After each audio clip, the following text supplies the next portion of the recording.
Praise the lord. ಪ್ರೀತಿಯ ಸಹೋದರ ಹಾಗೂ ಸಹೋದರಿ, ಈ ದಿನ ನೋಡೋದ್ರಲ್ಲಿ ಬಹಳ ಸಂತೋಷವಾಗಿದ್ದೇನೆ. ಶಾಲು ನಿಮಗೆ ಸಮಾಧಾನ ಉಂಟಾಗಲಿ. ಯೇಸು ಕ್ರಿಸ್ತನ ಮಧುರವಾದ ನಾಮದಲ್ಲಿ ನಿಮಗೆಲ್ಲರಿಗೂ ವಂದನೆ ಸಲ್ಲಿಸುತ್ತೇನೆ. ಪ್ರೀತಿಯ ದೇವ ಮಕ್ಕಳೇ, ಪ್ರೀತಿಯುಳ್ಳ ದೇವ ಮಕ್ಕಳೇ, ಈ ದಿನ ನೋಡೋದ್ರಲ್ಲಿ ಬಹಳ ಸಂತೋಷವಾಗಿದ್ದೇನೆ. ಪ್ರತಿದಿನ ದೇವ್ರ ವಾಕ್ಯಗಳನ್ನು ಧ್ಯಾನ ಮಾಡುವಾಗ ನಮ್ಮನ್ನು ದೇವರು ಅದ್ಭುತವಾಗಿ ಕಾಪಾಡಿಕೊಂಡು ಬರ್ತಾ ಇದ್ದಾರೆ. ಆತನ ಕೃಪಾ ವರಗಳಿಲ್ಲದೆ ನಮ್ಮಿಂದ ಏನು ಮಾಡೋಕ್ಕೆ ಸಾಧ್ಯವಿಲ್ಲ. ಹೌದು ಪ್ರೀತಿಯ ದೇವ ಮಕ್ಕಳೇ, ನಮ್ಮ ಜೀವಿತದಲ್ಲಿ ಆತನ ಒಂದೊಂದು ಪ್ರತಿ ಕ್ಷಣಲೂ ನಮ್ಮನ್ನು ಆತನ ವಾಕ್ಯಗಳಿಂದ, ಆತನ ಒಂದು ಕರುಣೆಯಿಂದ ನಮ್ಮ ಜೊತೆಲಿದ್ದು ಕಾಪಾಡುವಂತಹ ದೇವರಾಗಿದ್ದಾನೆ. ಪ್ರೀತಿಯ ದೇವ ಮಕ್ಕಳೇ, ನಾವು ದೇವರಿಗೆ ಆತ ಯಾವ ಥರ ಮೆಚ್ಚುತ್ತಾರೋ ಆ ಥರ ಅದ್ಭುತ ಮಾಡುವಂತಹ ಸರ್ವಶಕ್ತನಾಗಿದ್ದಾರೆ. ಪ್ರೀತಿಯ ದೇವ ಮಕ್ಕಳೇ, ಈ ದಿನ ದೇವರು ಒಂದು ಒಳ್ಳೆ ವಾಕ್ಯ ಅನುಗ್ರಹಿಸಿದ್ದಾರೆ. ಯೆಶಾಯನ ಪ್ರವಾದನೆ ಗ್ರಂಥ 46ನೇ ಅಧ್ಯಾಯ 10ನೇ ವಾಕ್ಯ ನಾನು ನಿಮಗಾಗಿ ಓದ್ತೀನಿ. ದಯಮಾಡಿ ನಿಮ್ಮಲ್ಲಿ ಸತ್ಯವೇದವಿದ್ದರೆ ಓದಬೇಕೆಂಬುದಾಗಿ ಕೇಳ್ಕೊಳ್ತೀನಿ. ಏನಂದರೆ, ನನಗೆ ನಾನೇ ಪರಮ ದೇವರು, ನನಗೆ ಸರಿಸಮಾನ ಯಾರಿಲ್ಲ. ಆರಂಭದಲ್ಲಿ ಅಂತ್ಯವನ್ನು ತಿಳಿಸಿದ್ದೇನೆ. ನನ್ನ ಸಂಕಲ್ಪವು ನಿಲ್ಲುವುದು, ನನ್ನ ಇಷ್ಟಾರ್ಥವನ್ನೆಲ್ಲ ನೆರವೇರಿಸುವೆನು ಎಂದು ಹೇಳಿ ಇನ್ನು ನಡೆಯದಿರುವ ಕಾರ್ಯಗಳನ್ನು ಪುರಾತನ ಕಾಲದಲ್ಲಿಯೇ ಆರೋಹಿದ್ದೇನೆ. ಆಮೀನ್. ದೇವರು ಹೇಳ್ತಾ ಇದ್ದಾನೆ ಯೆಶಾಯದಲ್ಲಿ, ನಾನೇ ದೇವರು, ನನಗೆ ಸರಿಸಮನು ಯಾರಿಲ್ಲ ಎಂಬುದಾಗಿ. ನಾನೇ ಈ ಲೋಕವೆಲ್ಲ ಸೃಷ್ಟಿ ಮಾಡಿದ್ದೇನೆ, ಮತ್ತೆ ನನ್ನ ಇಷ್ಟಾರ್ಥ ಎಲ್ಲ ನೆರವೇರಿಸುವೆನು ಎಂಬುದಾಗಿ ಹೇಳ್ತಾರೆ. ಹೌದು ಪ್ರೀತಿಯ ದೇವ ಮಕ್ಕಳೇ, ದೇವರು ಏನು ಇಷ್ಟ ಇರ್ತದೋ ಅದನ್ನೆಲ್ಲ ನೆರವೇರಿಸುವಂತಹ ಸರ್ವಶಕ್ತರಾಗಿದ್ದಾರೆ. ನನ್ನ ಮಗಳಿಗೆ, ನನ್ನ ಮಗನಿಗೆ ಏನು ಬೇಕೋ ಅದನ್ನೆಲ್ಲ ಕೊಡ್ತೀನಿ ಎಂಬುದಾಗಿ ದೇವ್ರ ವಾಕ್ಯ ಹೇಳ್ತದೆ.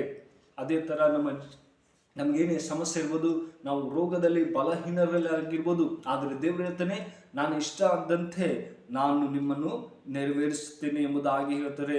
ಮತ್ತೆ ಪ್ರಾರಂಭದಲ್ಲೂ ನೋಡಿ, ಈ ಲೋಕ ತುಂಬ ಕತ್ತಲಲ್ಲಿತ್ತು, ಆದರೂ ಕೂಡ ನಾನು ಬೆಳಕಾಗಿ ಮಾರ್ಪಡಿಸಿದ್ದೇನೆ, ಏನೇನು ಬೇಕು ಎಲ್ಲವನ್ನೂ ಕೊಟ್ಟಿದ್ದೇನೆ ಎಂಬುದಾಗಿ ಹೇಳ್ತಾರೆ. ಅದೇ ಥರ ದಾವೀದನು ಬರೆದ ಕೀರ್ತನೆ 115ನೇ ಅಧ್ಯಾಯ 3ನೇ ವಾಕ್ಯ ಹೇಳ್ತದೆ. ಏನಂದರೆ ನೋಡಿ, ಅಲ್ಲಿ ನಮ್ಮ ದೇವರು ಪರಲೋಕದಲ್ಲಿದ್ದಾನೆ, ಆತನು ನನಗೆ ಬೇಕಾದನ್ನೆಲ್ಲ ಮಾಡುತ್ತಾನೆ. ಆಮೀನ್.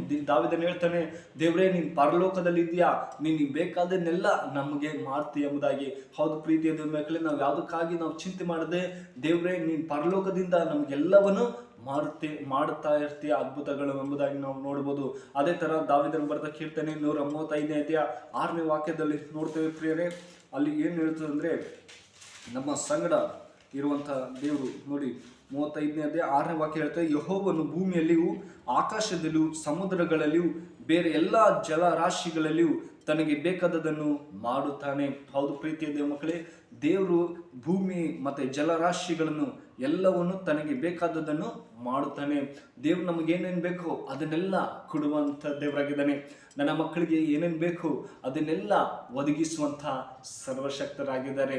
ಹೌದು ಪ್ರೀತಿಯ ದೇವ ಮಕ್ಕಳೇ, ನಮ್ಮ ಸಮಸ್ಯೆ ಏನೇ ಇರ್ಬೋದು, ನಮ್ಮ ಜೀವಿತದಲ್ಲಿ ನಾನು ಹೇಗಪ್ಪ ಮುಂದೆ ಹೋಗಲಿ ಎಂಬುದಾಗಿ ಹೇಳಿದ್ರೆ, ದೇವ್ರು ಹಿಂದೆ ಹೇಳ್ತಾರೆ, ಮಗಳೇ ಭಯಪಡಬೇಡ, ನಿನ್ನ ಇಷ್ಟಾರ್ಥವೆಲ್ಲ ನಾನು ನೆರವೇರಿಸ್ತೀನಿ, ನೀ ನನ್ನಲ್ಲಿ ನಂಬಿಕೆಯಿಂದ ಇರು, ನಾನು ಮೆಚ್ಚಿದಂತೆ ನಿನ್ನನ್ನು ಒಳ್ಳೆ ಮಾರ್ಗದಲ್ಲಿ ನಾನು ನಡೆಸ್ತೀನಿ ಎಂಬುದಾಗಿ ದೇವರು ಹೇಳ್ತಾ ಇದ್ದಾರೆ. ಅದೇ ಥರ ನೋಡುವುದಾದರೆ ಪ್ರೀತಿಯ ದೇವ ಮಕ್ಕಳೇ, ಮಾರ್ಕನ ಬರೆದ ಸುವಾರ್ತೆ 1ನೇ ಅಧ್ಯಾಯ ನೋಡುವುದಾದರೆ ಅಲ್ಲಿ 36ನೇ ವಚನ ಹಿಡಿದು 42ನೇ ವಚನದಲ್ಲಿ ದೇವರು ಗೆತ್ಸೆಮನೆಯಲ್ಲಿ ಪ್ರಾರ್ಥನೆ ಮಾಡ್ತಾರೆ. ಅವ್ರು ಪ್ರಾರ್ಥನೆ ಮಾಡಿದ ತಕ್ಷಣ ಒಂದು ಹಳ್ಳಿಗೆ ಸುವಾರ್ತೆ ಸಾರಬೇಕಾಗುತ್ತೆ. ಅಲ್ಲೊಬ್ಬ ವ್ಯಕ್ತಿ ಕುಷ್ಠರೋಗಿ ಬಹಳ ರೋಗದಲ್ಲಿದ್ದ, ಆದರೆ ಅವನಿಗೆ ಯಾರು ಗುಣಪಡಿಸಲಿಲ್ಲ. ಅವನು ಕುಷ್ಠರೋಗಿ ಅಂದರೆ ಜನರೆಲ್ಲ ಭಯಪಡ್ತಾರೆ, ಅವ್ರಿಗೆ ಒಂದು ಕಡೆ ದೂರ ಹಾಕಿರಬೇಕು. ಅದೇ ಥರ ಪರಿಸ್ಥಿತಿಯಲ್ಲಿ ಅಲ್ಲಿ ಪ್ರಯಾಣ ಮಾಡುವಾಗ ಯೇಸು ಸ್ವಾಮಿ ಬರ್ತಾರೆ. ಪ್ರಯಾಣ ಮಾಡುವಂಥ ಸಮಯದಲ್ಲಿ ಆ ಕುಷ್ಠರೋಗಿ ಆತನ ಹತ್ತಿರ ಬರ್ತಾರೆ. ದೇವರೇ ನೀನು ದಯಮಾಡಿ ನನಗೆ, ಆತನ ಪಾದ ಮೊಳಕಲು ಉರ್ತೇನೆ, ಯೇಸಪ್ಪ ನನಗೆ ದಯಮಾಡಿ ನನಗೆ ಈ ಕುಷ್ಠರೋಗದಿಂದ ಬಿಡುಗಡೆ ಕೊಡು ಎಂಬುದಾಗಿ ಕೇಳುವಾಗ, ನಿನಗೆ ಮನಸ್ಸಿದ್ರೆ ನನ್ನನ್ನು ಶುದ್ಧ ಮಾಡು ಎಂಬುದಾಗಿ ಕೇಳ್ತಾರೆ. ಸರಿ ಎಂಬುದಾಗಿ, ನನ್ನ ಮನಸ್ಸುಂಟು, ನೀನು ಶುದ್ಧನಾಗು ಎಂಬುದಾಗಿ ದೇವರು ಆತನ ಗುಣಪಡಿಸ್ತಾರೆ. ಅದೇ ಥರ ದೇವರಲ್ಲಿ ನಾವು ಬರಬೇಕು ಪ್ರೀತಿಯ ದೇವ ಮಕ್ಕಳೇ. ದೇವರೇ ನಿನ್ನ ಇಷ್ಟಾರ್ಥ ನನ್ನನ್ನು ನಡೆಸು, ದೇವರೇ ನೀನು ಇಷ್ಟದಂತೆಲ್ಲ ನಮ್ಮನ್ನು ಕಾದು ಕಾಪಾಡ್ತಿ ದೇವರೇ. ನಾನು ನಿನ್ನ ಮನಸ್ಸಿನಿಂದ ನಾನು ಜೀವಿಸುವಂತೆ ಸಹಾಯ ಮಾಡು, ನಿನ್ನಲ್ಲಿ ಇನ್ನೂ ಹೆಚ್ಚಾಗಿ ಭಯಭಕ್ತಿಯಿಂದ ಬೆಳೆಯುವಂತೆ ಸಹಾಯ ಮಾಡಪ್ಪ ಅಂತ ಕೇಳುವಾಗ ದೇವ್ರು ನಿಶ್ಚಯವಾಗಿ ನಮ್ಮನ್ನು ಆತನ ಮೆಚ್ಚಿದ ಹಾಗೆ ನಾವು ನಡೆಯುತ್ತೀವಿ. ಪ್ರೀತಿಯ ದೇವ ಮಕ್ಕಳೇ, ದೇವ್ರು ಎಲ್ಲವನ್ನು ನಮ್ಮನ್ನು ಕೊಟ್ಟಿದ್ದಾನೆ. ಭೂಮಿ ಆಕಾಶಗಳಲ್ಲಿ ಮಕ್ಕಳಿಗೆ ಏನು ಕೊರತೆ ಇರಬಾರ್ದು. ನಾನೆಲ್ಲವನ್ನು ಒಳ್ಳೆ ಆತ ದೇವ್ರ ಇಷ್ಟ ಹಾಡ್ತೆ ನಮ್ಮನ್ನು ನಡೆಸ್ತಾರೆ ಎಂಬುದಾಗಿ ದೇವ್ರ ವಾಕ್ಯ ಹೇಳ್ತದೆ. ಪ್ರೀತಿಯ ದೇವ ಮಕ್ಕಳೇ, ಅದೇ ಥರ ಮತ್ತೆಯನ್ನು ಬರೆದ ಸುವಾರ್ತೆ 8ನೇ ಅಧ್ಯಾಯ 2ನೇ ವಾಕ್ಯ ನೋಡುವುದಾದ್ರೆ ಅಲ್ಲೂ ಕೂಡ ಒಬ್ಬ ಕುಷ್ಠರೋಗ ಇದ್ದ, ಅಲ್ಲೂ ಕೂಡ ದೇವ್ರು ಗುಣಪಡಿಸಿದ್ರೆ ಎಂಬುದನ್ನು ನೋಡ್ತೀವಿ. ಅದೇ ಥರ ನಮ್ಮ ದೇವರು ಗುಣಪಡಿಸುವಂಥ ದೇವರು. ನಾವು ನಂಬಿಕೆಯಿಂದ ಜೀವಿಸಬೇಕು. ದೇವರೇ ನಿನ್ನ ಮೆಚ್ಚಿದ ಯಾವ ಥರ ನಿನ್ನ ಎಲ್ಲವನ್ನು ನಮಗಾಗಿ ಕೊಟ್ಟಿದ್ದಿರೋ ಅದೇ ಥರ ನಾವು ನಿಮಗಾಗಿ ಒಳ್ಳೆ ಮಾರ್ಗದಲ್ಲಿ ನಡೆಯುವಂತೆ ನಮಗೆ ಸಹಾಯ ಮಾಡಿರಿ ದೇವರೇ ಅಂದರೆ ಹೇಳುವಾಗ ದೇವ್ರು ಖಂಡಿತ ನಮಗೆ ಸಹಾಯ ಮಾಡುವಂಥ ದೇವರಾಗಿದ್ದಾರೆ. ಒಂದು ಊರಲ್ಲಿ ಒಂದು ಸ್ತ್ರೀ ಇದ್ರು ಪ್ರಿಯರೇ. ಆ ಸ್ತ್ರೀ ಒಂದು ಒಳ್ಳೆ ಮೆಚ್ಚುಗೆಯಾಗಿ ಕೆಲಸ ಮಾಡ್ತಾ ಇದ್ರು.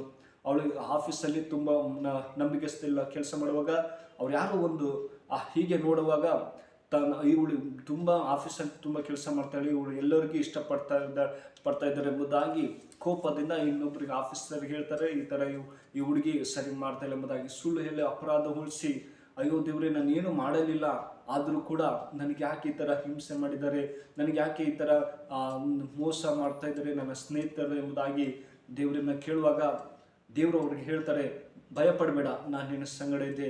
ಆ ಆಫೀಸವ್ರು ಏನು ಮಾಡದೆ ನಾನು ನಿನ್ನ ಜೊತೆಲಿದ್ದೀನಿ, ನೀನೆಂದು ಭಯಪಡಬೇಡ, ನಿನ್ನ ಇಷ್ಟ ಆಗ್ತಾ ಹಾಗೆ ನಾನು ನಡೆಸ್ತೀನಿ, ಇನ್ನು ಒಳ್ಳೆ ಮಗಳು ಎಂಬುದಾಗಿ ದೇವರು ಅವಳಿಗೆ ಹೇಳ್ತಾರೆ. ಅದೇ ಥರ ನಮ್ಮ ಜೀವಿತದಲ್ಲಿ ದೇವರು ಬರುವಾಗ ನಮಗೆ ಒಳ್ಳೆ ರೀತಿಯಲ್ಲಿ ಆತ ಗುಣಪಡಿಸುವಂಥ ದೇವರು, ಎಲ್ಲ ರೋಗದಲ್ಲಿ ಗುಣಪಡಿಸುವಂಥ ದೇವರು, ಎಲ್ಲ ಸಮಸ್ಯೆಯಲ್ಲಿ ಗುಣಪಡಿಸುವಂಥ ಸರ್ವಶಕ್ತರಾಗಿದ್ದಾರೆ.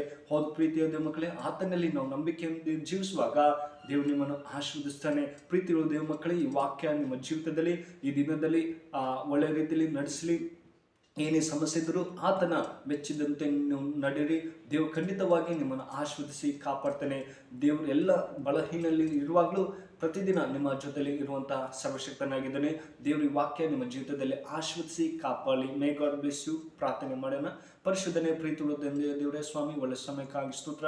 ಕಳೆದ ವಾರ ಅದ್ಭುತವಾಗಿ ಕಾಪಾಡಿಕೊಂಡು ದೇವರೇ, ಈ ನೂತನ ದಿನ ನೋಡುವಂತೆ ಕೃಪೆ ಕೊಟ್ಟಿರೋಕ್ಕಾಗಿ ಸ್ತೋತ್ರ ಸ್ವಾಮಿ. ಈ ಮಕ್ಕಳನ್ನ ಆಶೀರ್ವದಿಸು, ಅವ್ರು ಬೇಕಂತೆಲ್ಲ ಸಹಾಯ ಮಾಡು ಅಪ್ಪ. ಕುಷ್ಠರೋಗಿನ ಯಾವ ರೀತಿಯಲ್ಲಿ ಸ್ವಸ್ಥ ಮಾಡಿದರೋ ಅದೇ ಥರ ಸ್ವಾಮಿ ಈ ವಿಡಿಯೋ ಯಾರ್ಯಾರು ನೋಡ್ತಾರೋ ಅಪ್ಪ, ಅವ್ರಿಗೆ ಯಾವ್ಯಾವ ರೋಗದಲ್ಲಿದ್ದಾರೋ ಯಾವ ಸಮಸ್ಯೆಯಲ್ಲಿದ್ದಾರೋ ಅದನ್ನೆಲ್ಲ ಬಿಡುಗಡೆಕೊಂಡು ಸ್ವಾಮಿ ಶಾಂತಿ ಸಮಾಧಾನ ಅವರನ್ನು ನಡೆಸಪ್ಪ ಅಂತ ನೀವು ಪ್ರಾರ್ಥಿಸಿದರೆ ಅಪ್ಪ, ನೀವು ಕರುಣಿಸುವಂಥ ದೇವರು, ನೀವು ಪ್ರೀತಿಸುವಂಥ ದೇವರಾಗಿದ್ದರು ರಾಜ.